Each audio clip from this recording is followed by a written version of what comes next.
जो कभी कभी मेरे साथ नहीं रहने वाला, ऐसे व्यक्ति से मैंने जीवन भर साठगांठ की, पर जो धर्म मेरे साथ था, जो मेरी उस ठाट माट को बढ़ाने वाला था, उसको हमने आज तक जीवन में नहीं अपनाया। बिना धर्म के जीवन मरण के समान है, और बिना धर्म के मरण वह पुनः पुनः जन्म मरण का ही कारण देने वाला। जानते हैं हम समाधि मरण प्राप्त करना है, बहुत लोगों की भावना है, पर शब्दों में कहने से होगा? समाधि ही नहीं है, समाधि ही नहीं है, राग द्वेष नहीं छूट रहा है, तो समाधि मरण होगा कहां से? समाधि को प्राप्त करो, तब जाके समाधि मरण हो पाएगा। पढ़ो 8 गाठ ठाठ माठ 60, पढ़ते हैं गाथा को, कारिका को, फिर करते रहेंगे चर्चा, क्योंकि अपनी 60 गाठ तो पुरानी है, छूटने वाली है नहीं 8 से 60 गाठ इतनी जल्दी। कम से कम कर्मों की 8 गाठ छोड़कर उस अष्टद्रव्य 8 गुणों की 60 गाठ को प्राप्त कर ले। पढ़ो पढ़ो 8 नंबर। वह 60 गाठ नहीं होती तो रवि भैया इतना दूर क्यों बैठना पड़ता? कहीं की 60 गाठ यहां पर भोगनी पड़ी। कितनी दूर गाठ लगी थी ना ऋषभ, कितनी दूर, जिनकी गाठ को देखा भी नहीं था, पर वो गाठ पीछे बिठा दी। कितनी मतलब छोटी सी दिखती नहीं है, पर है। आया समझ में रवि भैया? अभी कह रहे थे नहीं महाराज जी, है ही नहीं है कि नहीं? राग द्वेष की गाठ है, इसलिए तो दूर बैठना पड़ा, नहीं तो पास में बैठते। पढ़ लो 8 नंबर की कारिका को, फिर गांठ देख खुलती है कि नहीं देखते भीतर की। संसार में जीने की कला सिखाने वाले बहुत सारे लोग हैं, पर विरले ही लोग होते हैं जो मरने की कला को सीखते हैं। एकमात्र यह जैन दर्शन ऐसा है कि जीने की कला के साथ साथ मरने की कला भी सिखाता है, और जितनी तैयारी से ठाट माट से जन्म का महोत्सव मनाते हैं, उतने ही ठाट माट से अगर तुमने समाधि मरण किया है तो, नहीं तो फिर डंडे कंडे के साथ जलना ही है, फिर अर्थी पे अर्थी बन के जाना है। अगर समाधि मरण किया है तो नियम से उसने मरने की कला सीख ली है। आचार्यों ने प्रतिक्रमण में तो इतना तक लिया, अगर श्रावक भी उत्कृष्ट समाधि मरण प्राप्त कर ले, उत्कृष्टता से 2-3 भव में या जघन्य से 7-8 भव में नियम से वो मोक्ष चला जाएगा। पर कब? समाधि मरण उत्कृष्टता से प्राप्त करेगा तो। क्यों? क्योंकि प्रत्येक व्यक्ति छोटा सा कीड़ा मकोड़ा भी क्यों ना हो, बड़े से बड़ा वृद्ध क्यों ना हो, प्रत्येक व्यक्ति डरता है। प्रत्येक व्यक्ति डरता है। कस्मात् भयम यहां पर कौन सा भय है संसार में? प्रत्येक व्यक्ति को क्यों भयभीत है? मात्र एक ही भय से वह ग्रसित है, मरण ना हो जाए। लिखे हैं आचार्यों ने 7 भयों की कल्पना लिखी है, 7 भयों की व्याख्या भी लिखी है, पर उन सबसे बड़ा कोई भय है तो मरण का। रोग का भय क्यों? इस लोक परलोक का भय क्यों? मरण होगा तो क्या होगा? सबसे बड़ा डर कोई है तो वह है मरण।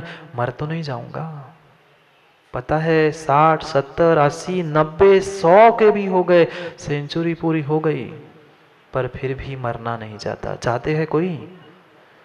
कौन चाहता है मरना? कोई नहीं चाहता। हर व्यक्ति डरता है, चाहे पुरुष हो चाहे स्त्री हो, मरण का नाम सुनते ही उसको मरण आ जाता है। बहुत सारे तो लोग ऐसे ही होते हैं, मरण का नाम सुन के बेचारे को हार्ट अटैक आ गया और चले गए। अभी तो डॉक्टर देख ही रहा था, डॉक्टर ने बस इतना ही कहा था सीटी स्कैन करने उस मशीन में जाना है, वो क्या होता है उसको सोच के ही बेचारा चला गया। मरण की बात सुन के ही मर गया। कितने डरपोक, किसका भय, किसका भय। ये मात्र हम वह प्रवचन सुनते हैं, सुनाते हैं, तब हमें समझ में आता है जो आया है उसे जाना है, जो जन्मा है उसे मरना है। पर कब, जब अपनी बारी आती है तब सब भूल जाते हैं। क्यों भूल जाते हैं, क्यों भूल जाते हैं? सत्ता है, प्रतिसत्ता है। सिक्के की एक पहलू है तो दूसरा पहलू भी वही उपस्थित है। जहां जन्म है कुछ समय बाद उसकी मृत्यु नियत लिखी है। यह तो आम बात है, आम बात है। जन्म मरण तो बहुत आम बात है, आम बात है। नहीं जानते? आम खाया? आम खाया क्या? अभी गर्मी के दिन निकल गए, अब आने वाले समय के लिए लोग अभी से ही आम खाने लग गए। आम जानते हो? आम स्वयं फल कह रहा है। अरे भैया, आम स्वयं कह रहा है आना जहां है मरण वहां नियम से है। ये तो बात आम है, बात आम है। आना है वहां मरण भी है, आम है। आम को तो जानते हैं पर आम को नहीं जानते। आना और मरना जाना नहीं जान पाए। सीख लो, सीख लो आम को खाना, ऐसे नहीं, आम को पचाना भी सीख लो। यही आम आना है तो मरना नियत है। नहीं है? कौन बचा आज तक? कोई बचा आज तक? आपके पूर्वज वंशज कोई पुराने? नहीं। जाने वाले कहाँ पे चले गए? गए। प्रत्येक व्यक्ति को जाना है, फिर हम डरते क्यों हैं? डरते क्यों हैं? जितना डरोगे उतना कर्म का अधिक बंध होगा। थोड़ी सी बीमारी हो गई, थोड़ा सा कष्ट हो गया शरीर में, कहाँ कहाँ माथा टेकने पहुंचते हैं, कहाँ कहाँ भागते हैं, इस इधर से उधर, उधर से उधर। भाई जो नियत है, इसका अर्थ ये नहीं है कि पुरुषार्थ मत करो। पुरुषार्थ समय पे करो, पर इसका अर्थ ये भी नहीं है कि डरपोक होकर जीवन जीना छोड़ दो। नहीं, भय मत करो, भय मत करो। सबसे बड़ा भय वह संसार में मरने का है। कोई व्यक्ति नहीं चाहता। एक कथा सुनाई थी, याद है क्या सन्मत भैया? कथा याद है? विष्ठे का कीड़ा। एक राजा विष्ठा का कीड़ा बन गया था। उसने कह दिया था बेटे से कि मैं जैसे ही दिखूं ऐसे रंग का, अमुक अमुक समय पे जन्म लूंगा, तुरंत मुझे मार देना। जैसे ही बेटा उस विष्ठे के कीड़े को, मतलब अपने पिछले जन्म के पिता को मारने के लिए दौड़ता था, पिता कहां घुस जाता था? पहले यही सोचता है कि मैं तो समाधि मरण कर लूंगा, पर जैसे ही मरने का समय आता है तब व्यक्ति कांपने लगता है। कीड़ा भी एक शूद्र कीड़ा, कहां? मल में, विष्ठा में रहने वाला कीड़ा पहले जन्म में बता के गया था मैं मरने वाला हूं, मैं जैसे ही वहां जन्म लूंगा बेटा तुम अपने पिता को इस मल से निकालने के लिए मार देना। पर जैसे ही मारने के लिए, पकड़ने के लिए लौटा, कहां भागता था?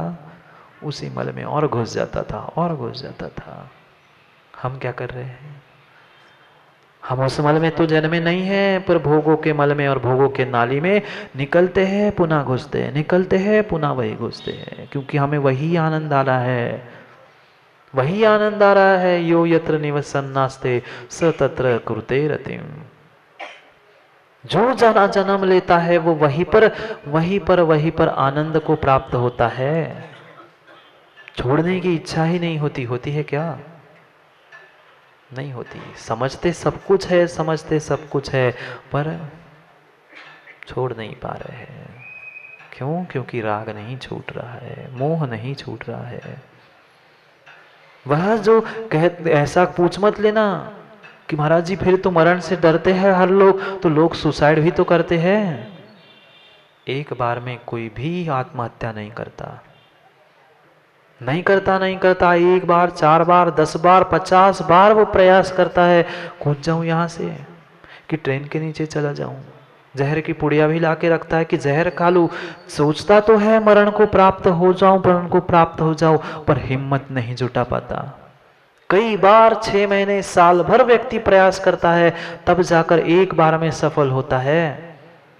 तब भी व्यक्ति तड़पता है कि कोई बचाए। नहीं देखा कभी? देखना देखना, आप तो टीवी अखबार सब पढ़ते हो, आखिरी दम तक वो भी सोचता है अभी भी कोई बचाने आ जाए। अपने आप से त्रसित होकर, परेशान होकर व्यक्ति जब आत्महत्या करने जाता है, वह पानी में चाहे डूब जाए, फिर हाथ पैर मार के ऊपर आने का क्यों प्रयास करता है? वह भी मरना नहीं चाहता, वह भी मरना नहीं चाहता। सोचना मत कभी मैं आत्महत्या करने की। पंचेंद्रिय हिंसा का पाप लगेगा, ध्यान रखना। हमने दूसरे को तो मारा नहीं, पर स्वयं को मारने के भाव ला रहे हैं, तो कृतकारित अनुमोदना से हिंसा स्वयं की ही पंचेंद्रिय हो ना, ये कम है कोई इंद्रिया? 5 इंद्रिय के मारने के भाव कृतकारित अनुमोदना से लगेंगे। डरता है प्रत्येक व्यक्ति डरता है। छोड़ दो डर को, छोड़ दो, मरना तो है, फिर वीर मरण प्राप्त कर लो, वीर मरण प्राप्त। ऐसा काम कर लो, ऐसा काम कर लो कि मरण का ही मरण हो जाए, समाधि मरण हो जाए तो मरण का भी मरण हो जाएगा। एक बार अरे मरण तो किसको चूका? आयु कर्म तो तीर्थंकर का भी समाप्त होता है, तो उनकी भी मृत्यु हो जाती है, पर उनकी मृत्यु मात्र मृत्यु नहीं होता, उनका मोक्ष कल्याणक होता है। बस ये कल्याणक हो जाए, बाकी तो फिर होते रहे या नहीं हो, मोक्ष कल्याणक हो जाए। पर जब तक डरते रहोगे तब तक काम नहीं होगा। डरना मना है, डरना मना है। कब तक डरते रहोगे शुभम? मात्र बाहर सुनने से क्या होता है? डरना मना है। भीतर कितने डरपोक है। जब तक भय है तब तक मरण है, और जब तक मरण है तब तक भय है, तब तक काम होने वाला नहीं है, नहीं है होने वाला। वह भय क्यों है? मरण का भी भय क्यों है? क्योंकि ये शरीर, ये पर्याय संबंधी सबके प्रति मेरा राग पड़ रहा है। लोगों को पता नहीं है, करते बिल्कुल राग है सुबह से शाम तक, पर लोगों को राग क्या है, द्वेष क्या है पता नहीं है। करते क्या है? राग द्वेष के अलावा दूसरा कुछ करते नहीं है, पर राग क्या होता है, द्वेष क्या होता है, हमें कुछ भी नहीं पता। अंधे हो चुके हैं, बिल्कुल अंधे हो चुके हैं। अगले इसमें कह रहे हैं दंधादपि को विशिष्यते, अंधों में अंधा कौन? अंधे हो सचिन भैया? अंधे हो क्या? नहीं ना? अभी बताता हूं, अभी बताता हूँ। सब मुंडी ऐसे ही करोगे, जितने ऐसे ऐसे कर रहे ना, सभी कहेंगे हाँ महाराज जी अंधे ही है। इन 2 आंखों की बात पूछ ही नहीं रहा हूं। इन आंखों से तो हमें बहुत कुछ दिखता है, जो देखना नहीं चाहते हम वो भी देख लेते हैं इन आंखों से। पर क्या सत्य दिखता है? क्या सत्य का निर्णय आज तक कर पाए? नहीं। अंधों में अंधा ऐसा कौन विशिष्ट अंधा है? उसका उत्तर देते हुए एक शब्द में कहा, ज्यादा व्याख्यान करने की जरूरत ही नहीं पड़ी राजर्षि अमोघवर्ष महाराज को। उन्होंने कह दिया रागी। जो रागी होता है अंधों में भी अंधा होता है, सत्य का निर्णय नहीं होता। रुमाल कहाँ है विपिन भैया? आप बोलो ना, आप बोलो अंधे नहीं है ना? मल है जानते हैं। अपने हाथ का आ जाए अपने हाथ में तो हाथ कितनी बार धोते हैं। और जहां राग का मल है, रागी का मल है, जिसके प्रति हमारा राग टपक रहा है, उसके मल को हम संभाल के रख रहे हैं। अंधे नहीं है ना? नहीं है महाराज जी, हम अंधे नहीं हैं। बोलो ना, ऐसा तो बोलो, ऐसा तो बोलो। अंधों में अंधा कौन है?